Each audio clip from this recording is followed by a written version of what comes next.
And now, from beyond our dimension, this is the JeffMara podcast. Here's Jeff. My guest is Loreli Drache. Loreli had a near-death experience where she encountered loved ones, and today we're going to learn about it. Loreli, thank you so much for joining us and welcome. Thank you so much for having me, Jeff, and allowing me to speak here today. My first experience was when I was 7 years old. I had gone down to our quarry on our property. We had like 191 acres in Wisconsin. And my brother really wanted to go fishing, and my aunt and uncle were over. So they decided to just walk us back to the quarry while my mom was making dinner. So there was a large pond. One end had a pier with like 30-foot deep water. And then there was a shallower end at a different entrance that was connected where the bluegill spawned. And that's where my brother and my uncle decided to go check out the fish and see, how good a year it was, And so my aunt stayed on shore and I decided to walk out on the pier. I was looking at the water. Then my aunt was like, I'm going to go check on your uncle. Are you going to be safe? Be careful, stay away from the edge, all that, motherly stuff. And so I said, yeah, I'll be fine. I'll be okay. So she went to go check on my uncle. And meanwhile, I was just standing on the edge and I kind of like felt pulled in, because the way the light was reflecting off the water and the waves. So I was standing at the edge and I started to feel like kind of woozy. I'm like, woo, so I moved to the other side thinking, the light would reflect differently. And the next thing I remember, I was in the water. Like literally, I just remember on the pier and in the water. And I was going down and I didn't know how to swim.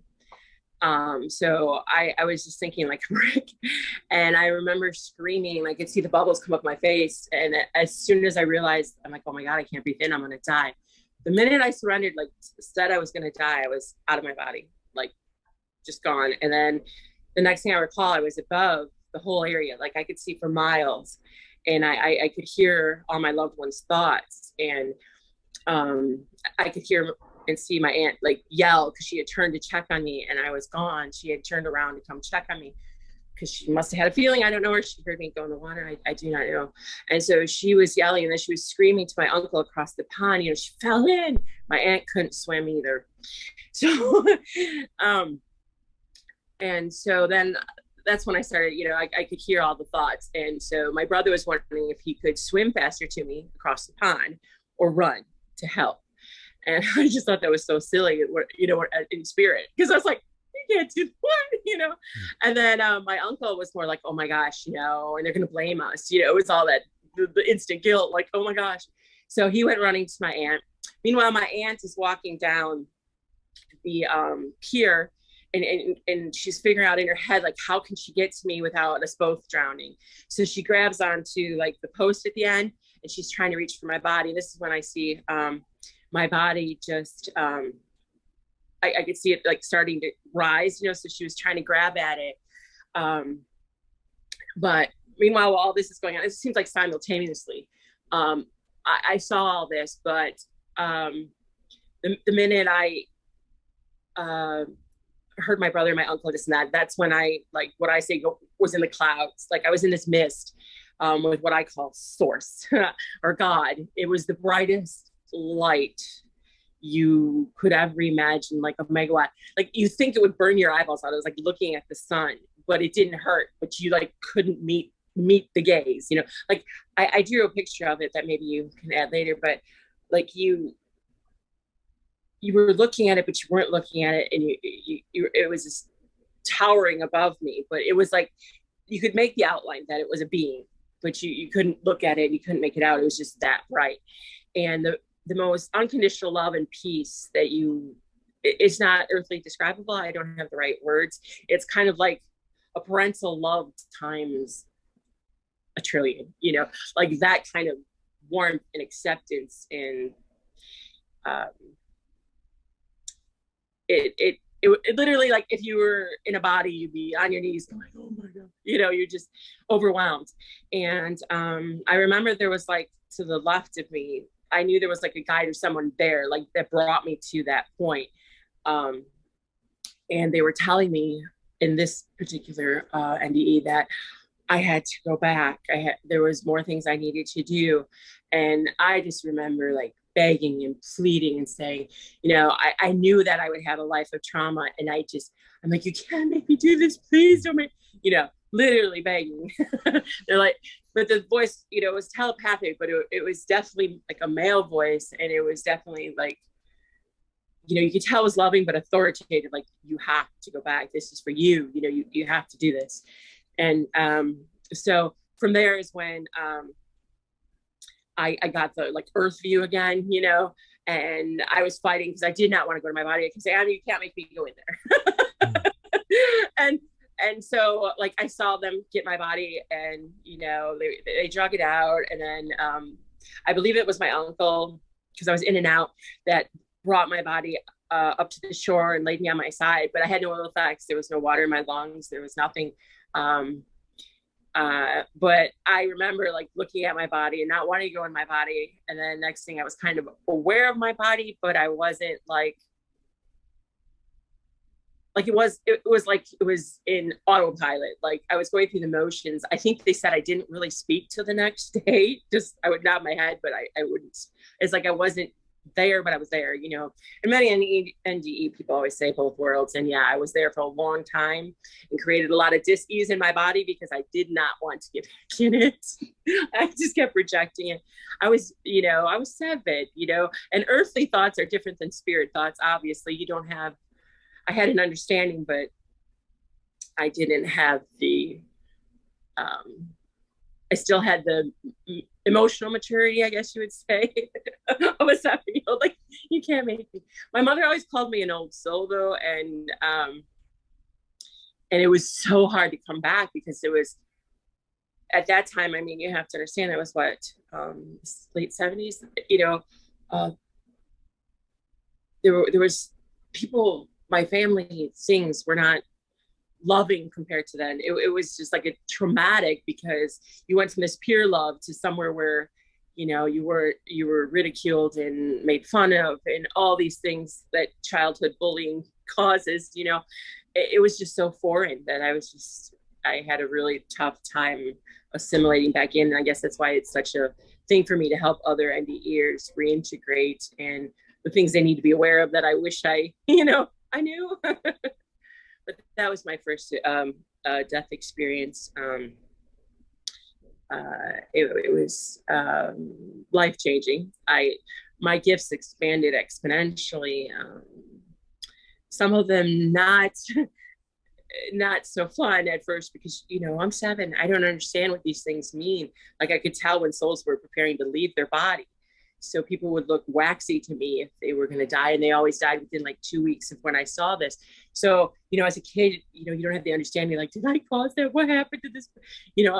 I couldn't stop that, things like that. It was very difficult. And I had lots of prophetic dreams, like all the time, tons of everything was deja vu. Like, I just basically lived in deja vu, things like that. So I had a rough childhood. My other NDEs weren't until like, I was much older and had a better understanding, So. Thank you for sharing your story with us.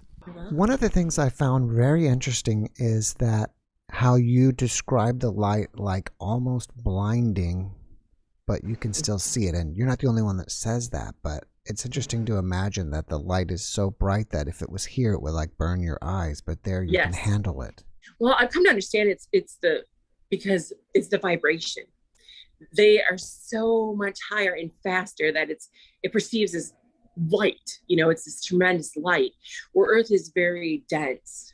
It's harder, and that's why Spirit has a hard time reaching us here, because the frequency is so dense. Unless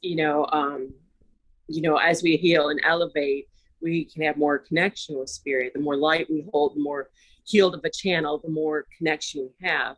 So I understand that that's because those beings are healed. They're pure love. So their vibration is just so high we can't comprehend. It seems so bright to us. And especially when you come from that level of bright to this, it's very shocking. And that's why I think, people and things are attracted to you, because they recognize that light of home, so they sense it, and for a while it's kind of hard because, people they don't know why they're drawn to you or what it is that they feel. They just know they feel it. Do you find that when you're in that light, you are being healed? I believe so. And from my understanding is, from my experiences, is that in order to be in that light frequency, yes, you have to have a positive energy balance. So they literally, like, it's kind of like a tuning fork. You're being retuned. I think that's why sometimes people hear melodious things or things like that. It's kind of like a divine tuning fork. You know what I mean? Like, it's cleansing your energy. Another couple of things that caught my interest were that you said that earthly thoughts are different from spirit thoughts. You also said that you didn't want to go back to a life of trauma. When you were thinking you don't want to go back to that life, was that a spirit thought or an earthly? Earthly. Because I had, even when you're in spirit, you're still yourself. Hear me out. It depends upon your level of awareness and ascension. So I was still at the awareness, like, that I had to have that pain and suffering. Does this make sense? And I didn't realize the gift that life was. So all I could see was like, you're going to make me go through all that. Why would you do that?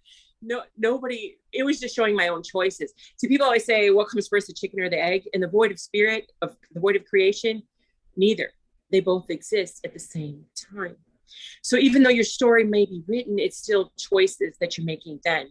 So none of it was me or being punished or something I didn't choose. It was, they know me, and so I made these choices because I was unaware. I always say this to people, like, once you realize and are mindful to keep your mind in the now, you don't create that chaos for yourself, because we're always looking back at things that have happened just creates a trauma loop of energy. So that energy loop in the world and personally, looking at history, will recreate itself because you're pulling that energy. So you're going to have those same experiences until you heal and let go.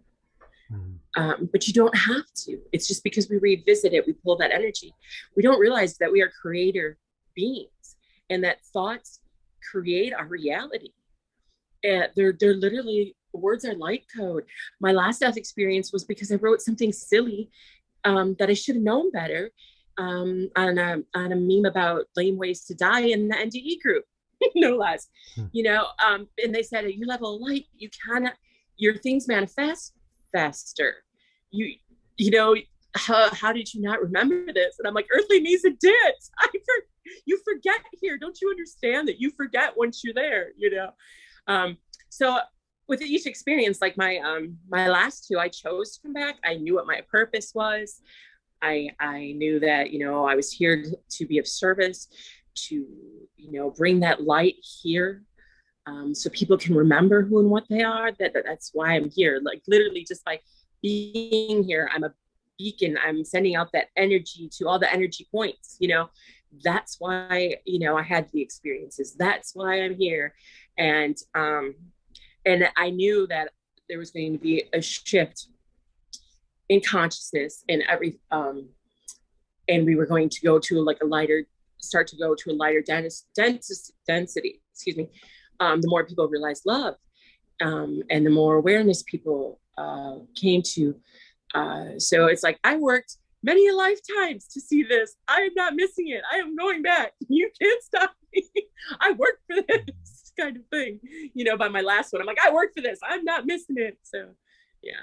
So as I had awareness and remembrance and knew myself and healed myself, that's when I knew, it wasn't trauma, it wasn't anything that was being done to me or any of those things.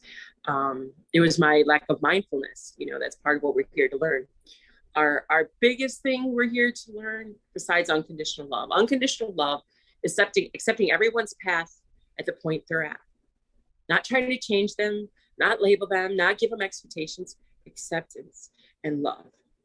The second thing is sovereignty of souls. It's the same thing, is respect their path. Do not put things onto people When you literally say, well, this could happen to you, or don't you understand this? You're literally programming their mind. You're trying to shift their experience. We literally do that from a time a child is born. A child is born a pure light channel. We have to stop doing that and telling them that it's fanciful or it's their imagination. No, they remember what we're capable of. They're very gifted light beings, so that's the sovereignty we're supposed to learn. Like, we are in a body, we need to see it as a gift and work symbiotic with spirit, to bring about our best lives. But we have to learn that every soul is different. Every soul has a different truth, and respect their truth. Since you've had multiple NDEs and you've had them at different ages of your life, do you think it's easier to process an NDE in childhood or in later years? As a child, you're more pure, but you take it quite literal. You don't understand some things that the spirit is very, to me anyway, I've always had a kind of a photographic memory. That's how I remember memories. I literally take a snapshot in time, and spirit is very much like that. So you may get visuals and you may interpret it from your human perception and experiences is one thing. But in spirit, they're trying to lead, if not you, your subconscious to that. Like, your intuition is a huge thing. It is literally your divine GPS. It tries to keep you on the course that you chose and that you're supposed to be on. And when you know you're on that course, is tons of deja vus, synchronicity, like you see everything connected.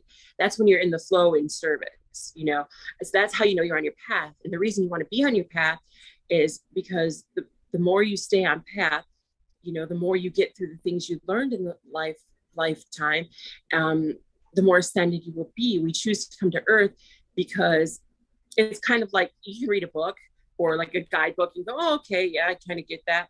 But until you experience it, you don't have that 360 view. So we come to Earth to get that 360 view, like to understand. And so this is why, we want to follow that intuition. It's literally leading you where you need to go. It's your divine map. Always trust it. Never doubt. If you get a feeling, trust it. Because if it's a loving thought and you're doubting yourself, go with the loving thought. It's trying to guide you where you need to be. But sorry. So as a adult, I'm able to see those pictures, and with the more understanding I have of how spirit works, I understand what the message is more so than I did then. So after your NDE at 7, did you understand that you had died and come back at that point in your life? Or did you just think you went to a dream world? Or how did you process it?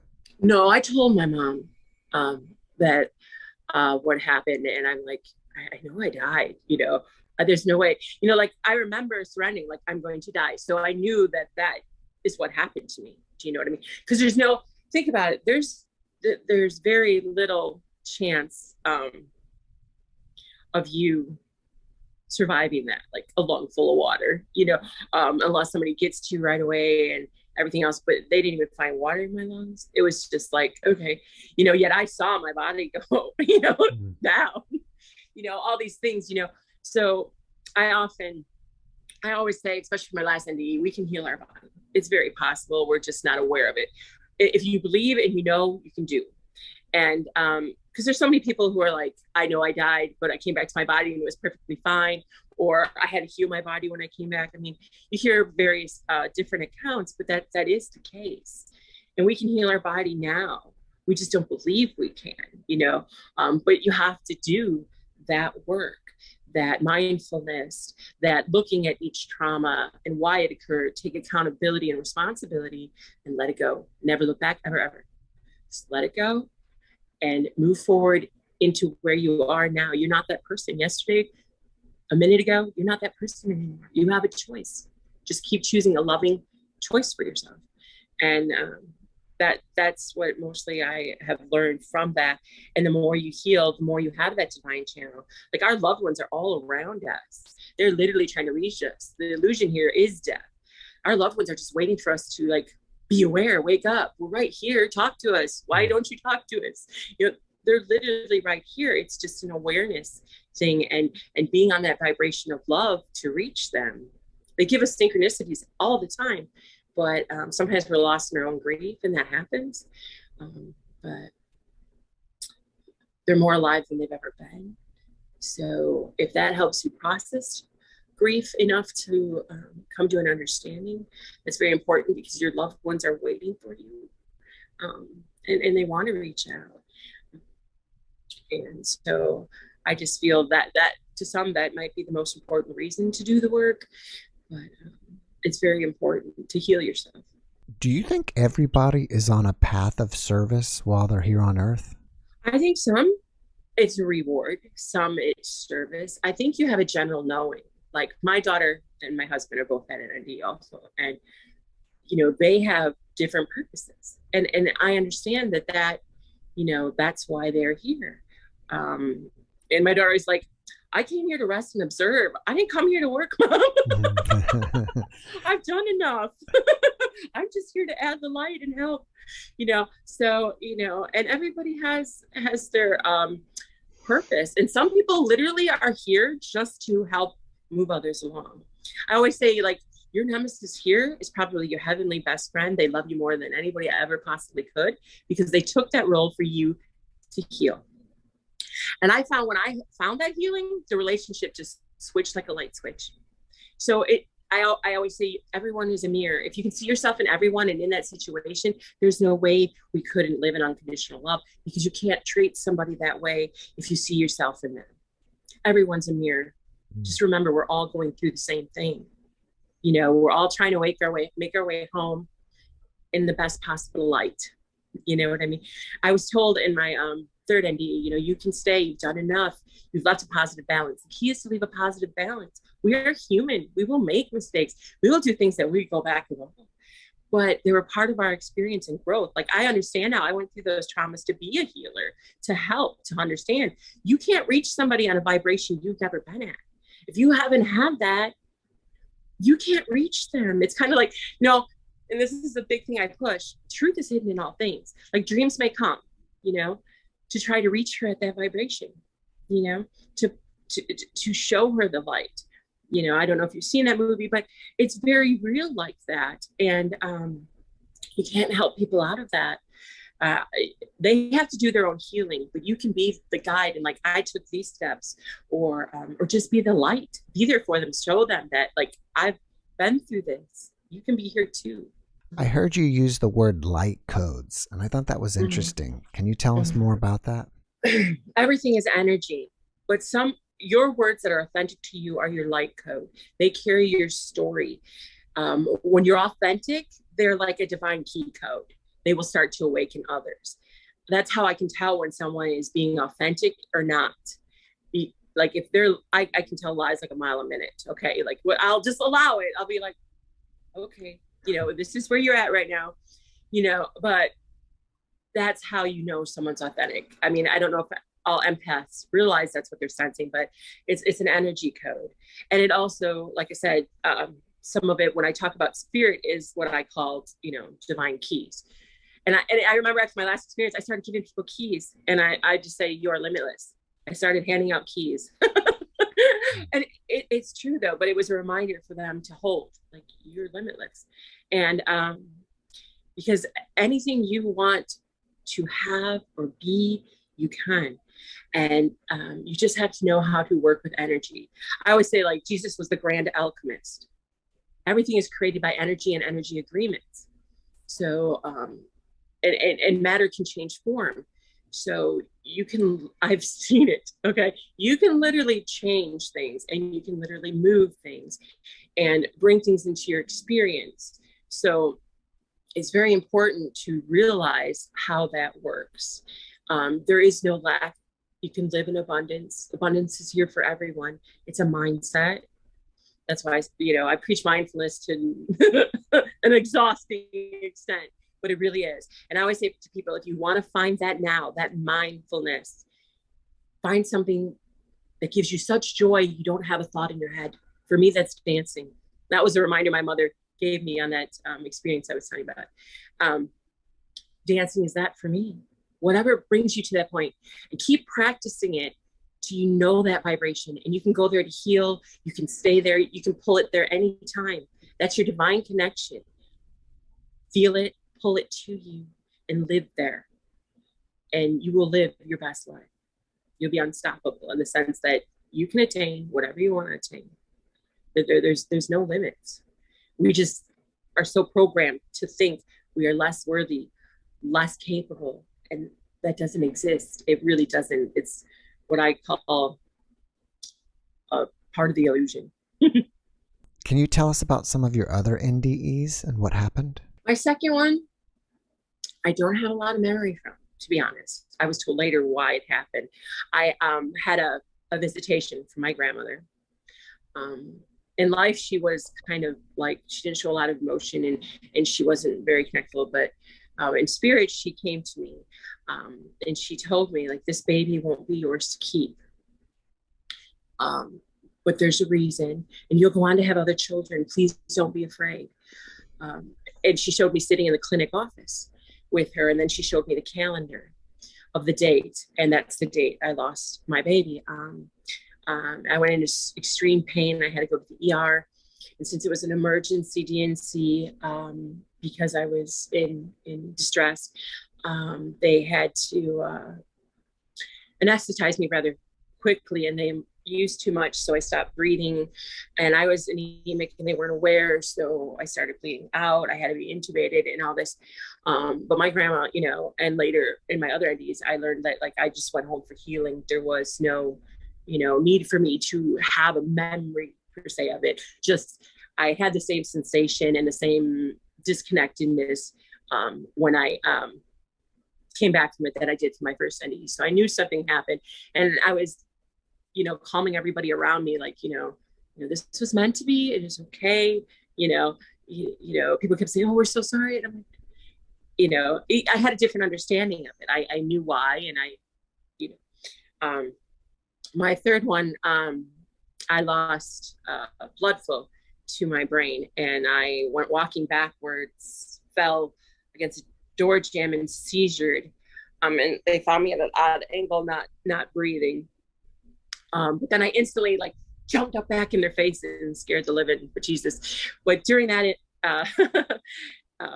it was like literally, I felt myself just literally project, like I just, you know, like this, you know, when I went back into my body, because I was so, you know, like, I got to get back to my daughter, because it happened in front of my daughter and my husband. So I was like so focused.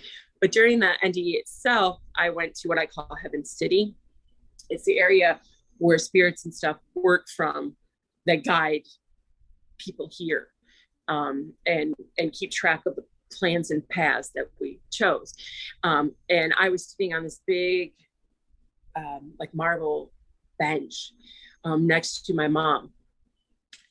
And the weird thing is I didn't sense her energy, and the being was very contrite. She's like, "It's for your benefit. We want you, you know, to be calm, you know." And she seemed a little contrite, like, and shocked that kind of like I had that awareness that I knew that, you know, that who she was, and that she was a light being, but not my mother's energy, if this makes sense. Because your loved ones can meet you, but they're also doing other things. So my mom might not have been available, if this makes sense to other experiencers. And it was weird because in my first experience, I didn't see anybody. There were no bodies, you know. And this one, the only thing I saw and remember is just that she was tapping my leg. She's like, "It's okay. It's gonna be okay. You've done enough now. You can stay and rest." And I'm like, no, my daughter needs me. I need to get back now. She's like, "You can take time to think." I'm like, "No, I got to go back now."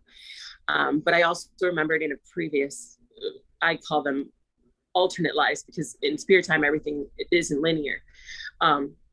I had died of my same daughter in a different lifetime as her father.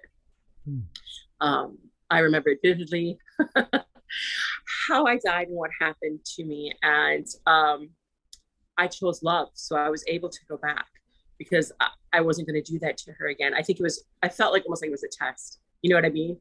Like, I chose love and not to traumatize her soul again by leaving her so young.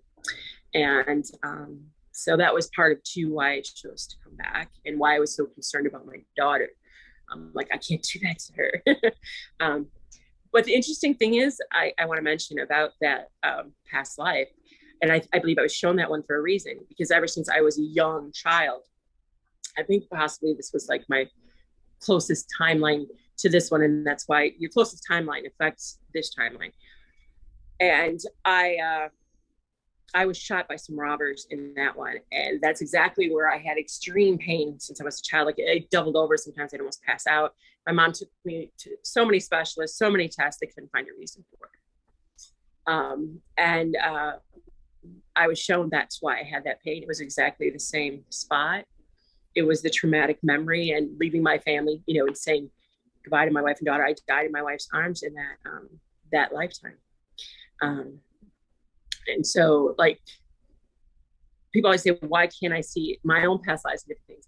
You will, in spirit timing, everything's divine timing, you know, if it's, and only I feel, this is what I feel, only if it pertains to this lifetime, if it's something that will, you know, bring about your spiritual growth. If we remembered all our lifetimes and all the loved ones we left behind, there's no way we could function here. You kind of touched on it earlier, but I hope you can expand on this. A lot of my audience, in my opinion, are people who have lost somebody dear to them, and they're curious about if they're okay on the other side or want some reassurance. Can you help them with that? Yes. Like, I've even seen my mother living an alternate loving choice of her same life. They're off doing spirit work or their own expanding, but they're literally, we travel at the speed of thought and spirit. So you think of them, you talk to them, they're right there. We can be in a zillion places at once as far as thought and our energy. So they're never away from you. I've had so much contact with my mother, and so has my daughter. She passed away in 2004. She was a very strong, understanding soul. She's the only one who supported my gifts. And if I had visions, would let people know, you know, to the point that, you know, they saw enough of them come true. They always trusted me, but she was always that median for me. Anyway, so, and she's told both me and my daughter, and this may help some people in some way, that the reason she chose to cross was she can guide us and help us more from that vibration than she could have here. It was a choice of love. And she also told me she chose to have cancer, so we could acclimate and it wouldn't be traumatic, that we had time to accept her death. That was her other loving choice. You know, sometimes very like aware souls make those choices, and nobody does it out of not being loving. These choices are always a loving choice, because sometimes I know this, that if my mother had stayed here, I wouldn't have had the growth I did. You know, my mother was a matriarch. She handled everything. She was the filter for everybody. We wouldn't have grown if she stayed, because we didn't have that awareness to do so. You know, our loved ones always make the highest choice for us, whether we're aware of it or not. And so, you know, and that's how she said, like, if you want to reach me, you need to start dancing again. That was the message she gave to the meeting. And I totally understood. Dancing was our thing. That's what she does. She's always dancing and happy over there. And even in my own vision, I saw her happy and dancing and living her bestest life, you know, and doing all the things that she was capable of that she didn't think she could hear, you know, because she was so caught up in what everybody else told her she could do and what her limits were. So it's very important that she had that awareness. Do you think you and your daughter have had many lives together? Yes. In my last near-death experience, she was part of what I call my soul family. And some of my soul family was actually able to validate my experience, because I think they were there astrally, maybe, possibly. I'm not sure. Anyway, so I saw her and my husband and my daughter, has been shown that, yeah, that's part of our, what we call soul family. They're members who you come and make this journey and have agreements with, because you're stronger together. You have a lot more light energy when you're together, and you work well together, so you're able to accomplish more. So it's kind of like your jump team, I call it, you know, to experience Earth with. And I know my husband and I have had probably many more together. So and you have a feel for that. Like you will literally sense people and be drawn to people that you've had many lives with. And sometimes we get like I think are like, some people pull us, some people repel us. And it could be because you've had a past life with them that was traumatic. Or like spiritually, you have some things to resolve, because we all agree to play a role for each other. Like I told you how like your heavenly best friend will do that thing for you, because you agree to these roles, so you both have the same experience. You just flip it 360. But as an awareness soul, we can look. Like as a child, my mother always said I did that. Like, well, I understand why they did that. And Mom, they did this. She's like, don't be the devil's advocate, but I understood how everybody got to that point, And now since my last experience, like I can see energy in people. Like if they have unhealed trauma, it looks like almost like a tumbleweed, like, a pig pen, from the peanuts, like, but it's like that. It's like churning in them in different areas. And some people, it's basically energy attachments that are not positive experiences. And, so I can kind of read that and look at their trauma and say, is there something you're not looking at? I can kind of guide them to these points. And I think that's another reason that, like, I'm here to help guide. Nobody can do the healing for you. It's only a temporary fix. You'll feel better because you're in their light energy, or they've done an energy healing. But until you heal yourself, it's going to come back. Like if we don't change our life patterns, and things like this, and who we surround ourselves with, because you vibrate you match vibrations. So it's very important, like what you surround yourself with and who you surround yourself with, and your thought processes, and how those work. Like whatever your perspective and perception of your reality is going to manifest for you. You're going to see it in everything. So stop punishing yourself. Literally, we do that. And there is no judgment on the other side other than what we look at and know as a soul we should have done. We're hard on ourselves. We create our own punishment, so to speak, as humans, because we're like, we know we should have done that and we just fester on it. You gotta let it go. Can you tell us more about your gifts? I've experienced like all of the clair abilities, like with smelling, hearing, sight, sensing energy, all of these things. Different ones are stronger when I need them, what areas and times I need them, it seems. So I'll go through periods where I'll have more visions. I'll have other ones where I like know loved ones are visiting me because I know their energy sent, things like that. But when I first had my first NDE, it was like I told you, I could tell when souls were preparing to make their journey home, they were starting to like basically disconnect from the physical vehicle. And I could sense that about them. They looked like wax dummies, kind of. But I asked not to see that because that was just too traumatic for me. So now I just sense the energy. I get this like feeling. I don't know how else to describe it. That, yeah. And I can sense that in them. Like with my aunt, I sensed it. I warned her. I told her to go to the doctor, no matter what he says, make him listen. You can't, with gifts, you have to understand everybody has a path and respect their choice. That's back to sovereignty. Like you can't alter choices. You can give them a choice, but you can't affect another's choice. So you have to be very accepting of, even if you're called to, because I don't usually tell people things unless I'm like really pushed to, or they seek, because that's again, respecting sovereignty. And so you have to learn to accept that they have that right, and that's them, and it has nothing to do with you. You can't save anyone, Well, they may be back soon anyways. Yeah. Yeah. And that's what I say with spirit time, and people don't understand this. Like you could be living other lives at the same time period. People don't understand that you can overlap, at least in my experience. Like that same oversoul has many fractals experiencing. So And my experiences, and from what I was shown, literally there's fractals of me through all time and space having experiences.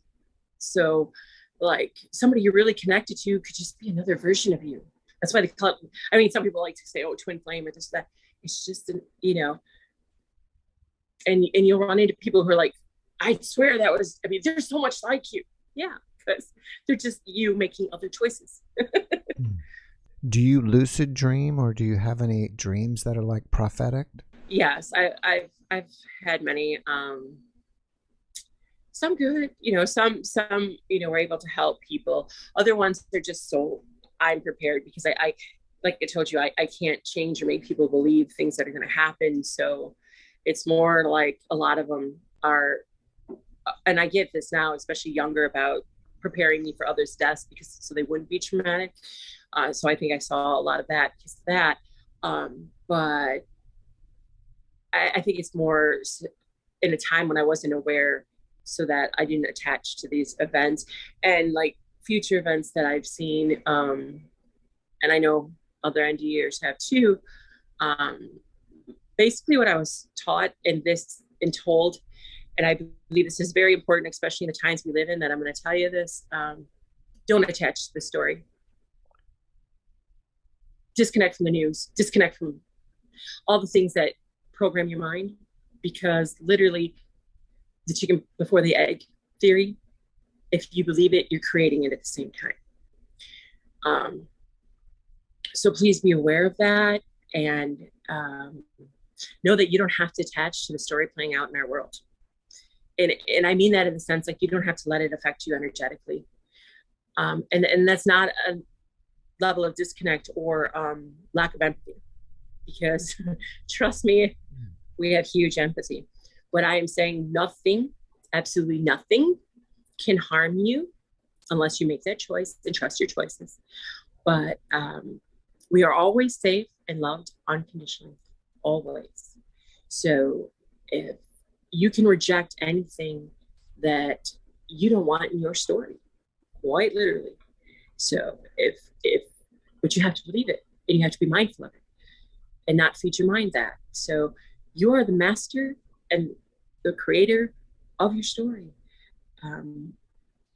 So just, I stressed it a lot that you may see chaos. I've seen visions of this chaos going on around you, but walk without fear. I've gotten this message so many times, and in my visions and in my NDEs. You are safe. You can walk through a storm and it will not harm you. It will not. But you have to get there, and you have to do the healing. And that's my biggest message that I am told over and over again that I need to say. So that's what I want people to be aware of, that you're in complete control of your reality and what you want in it. Do you think it's possible to make the decision that, okay, I've learned enough. Now I want to go ahead and live out the rest of my life in paradise, and then have like a fun, amazing rest of your life? Yes. I mean, it's kind of like one of those things, like people that are living their best life have fulfilled what they, you know, made promises and agreements to do. So you always wonder, why does that guy have every, you know, he did the work to be there. Don't be envious. You could be there too. You just didn't make the loving choices yet for yourself. Self-mastery comes from self-unconditional love. When you create unconditional love within yourself, you don't see anything besides love in everyone else.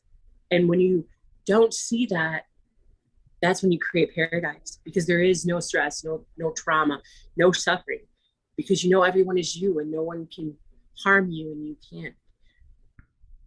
you don't have to experience that unless you choose to. So once we have that self-mastery, yeah, we move past that. We're rewarded with our best experiences. While you're answering that, it made me think about our illusion of maybe people being in paradise can also be wrong, because there are many, many wealthy people that are unhappy. Very, exactly. I've always said this, like, I am very, like, I will give and give it to everybody else. You know what I mean? But for me, I'm like, I don't need that. like I can live simply and be okay with it. I learned that lesson because, we went from having like money and good jobs and all these other things. And both of our health just turned 180 because we were attaching, we were, in a place of trauma. And, and we lost it all. But then, like, even my kids say, those are the best times of our lives. We had the most experiences. We spent the most time as family. You don't need things. You're not taking things with you. Love is the only thing you take with you and the only thing that is measured. They will ask you, was that a loving choice? And trust me, you do not want to look at them and say, no. So start healing now. Do it now. Everything matters in this moment forward. So I just can't stress that enough. If it's not a loving thought, even to yourself, dispel it. I always tell people, dispel it out loud. Say, you're not welcome here. You must leave now. Even with my own son who had some issues, he's like, wow, Mom, I've taught me and my friends that, and it works. I can't believe, he's like, I was depressed. I was this. It's like, it literally, changed us. And I said, it does, because you're choosing, you're aware that you're being influenced. You can choose your life. Don't let that feed of this thought train feed your mind. I think it's great that you're talking about to see yourself in everybody else. If we can now imagine that everybody we know is us as well, we'll start acting completely differently. Yes. I mean, literally, we're all the same, just with different outer shells. If you could see everybody inside, you'd be like, oh wow. If you see their light, and we're getting there where we realize it as a collective consciousness. But it's very hard if you can look at somebody and know everything that makes them tick, to judge, to dislike, to whatever, because they're acting from the place of trauma, and they think they're stuck there because they don't understand how to find their way out. And when you see that pain in someone, and that they're choosing to it is a choice, but they're not aware it's a choice. Those type of people, I just send love. Like I'm just, and I have noticed, like, the minute I send love, these people just switch. They'll be like all caustic and nasty at you, and you'll be like, I understand where you're coming from. It's okay. It's okay to feel this way. And it's like, so if we don't reflect that same energy back to them, it literally changes the whole situation. And that's how I want people to get to that. And we're not all mindful. I mean, I still have moments, but it's the fact that you're aware of them and let them go. If you step back and look at the big picture of everything, what is the point of us coming here?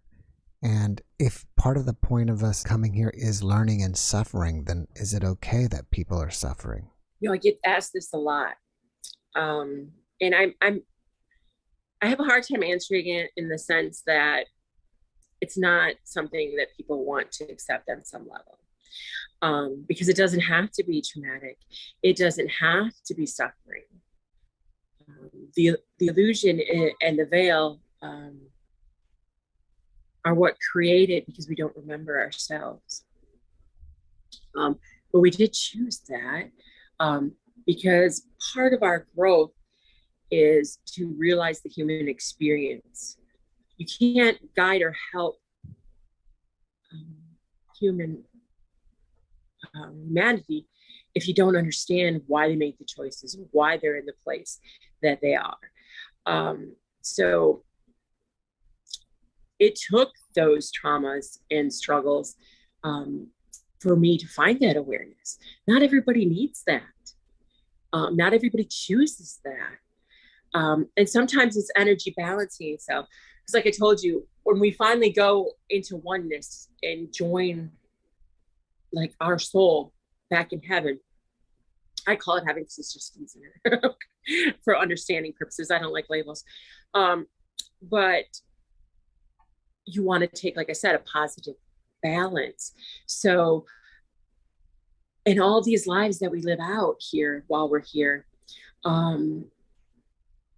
we're constantly trying to create that balance. So in order to do that, like if I did this, I need to experience this. I did this to you, I need to experience this. You have to create that negative balance on things that you did that were not loving, you know, to clean the slate is how I call it. So if you weren't mindful and you made an unloving choice, you know, sometime in your lives, maybe not this life, you're going to experience it yourself. So you get that 360 view. But when you have that awareness and you do the healing, you already have that 360 view. I mean, I was blessed, even though it didn't feel like it at the time with my NDEs, because it gave me that 360 view. Not all of us choose that. We have to respect our stories. What I say to people is we're literally living out divine thoughts, a storyline. But part of the reason we're here and to create an infinity is to expand on that story.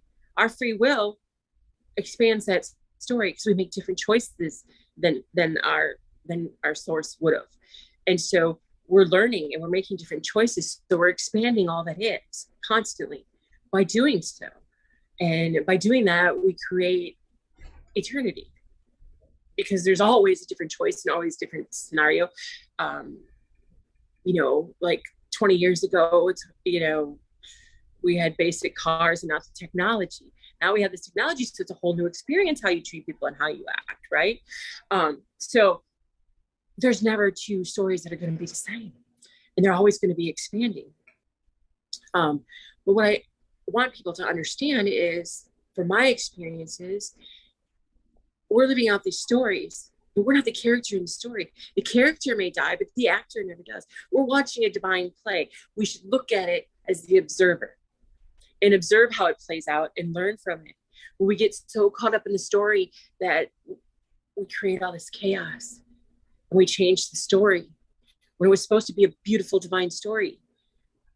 Well, we change it, and not always for the better. Loreli, I'm running out of time, but I want to support you. Okay. Mm-hmm. So I know that you make jewelry and you have a Facebook page. Can you tell us about that? I make intuitive jewelry. And what that is like if somebody reaches out to me and they'll be like, I want a piece, you know, or I've had, a lot of times I do it as a random act of kindness if I sense somebody needs something. And I just go intuitively. I know that, you know, I get a few details and I just go from there. And people say, you know, they could feel the energy in it.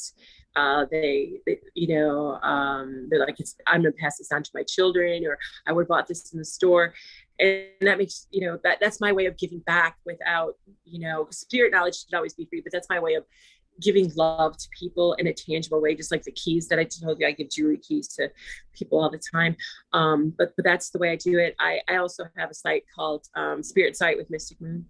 And it looks new because my Facebook was hacked. So I had to recreate my pages. So, but there you can reach me. You can ask me questions. You can reach out for understanding. I'm happy to help and be there if there's something if you're drawn to me, I'm there, and everything's energetic. So if you're meant to find me, you will. Well, before we finish up, can you leave us with one last positive message? I know I've repeated this very much, but you are a creator being with all the light and energy of source. So you are limitless. Never forget. Remember who you are, not who you're told to be. That's a great message. Loreli, thank you so much for joining us today. I really appreciate you, and I wish you the best. You too. Thank you so much for reaching out, Jeff. I appreciate it. All right. Have a wonderful rest of your day. You too. Bye-bye. Bye. Thanks for watching the JeffMara podcast. I really appreciate you. Another way to show support is through YouTube memberships. And if you do, there are loyalty badges and other perks depending on your level of membership. All you need to do is click the join button underneath the video to find out more. Thank you for your support.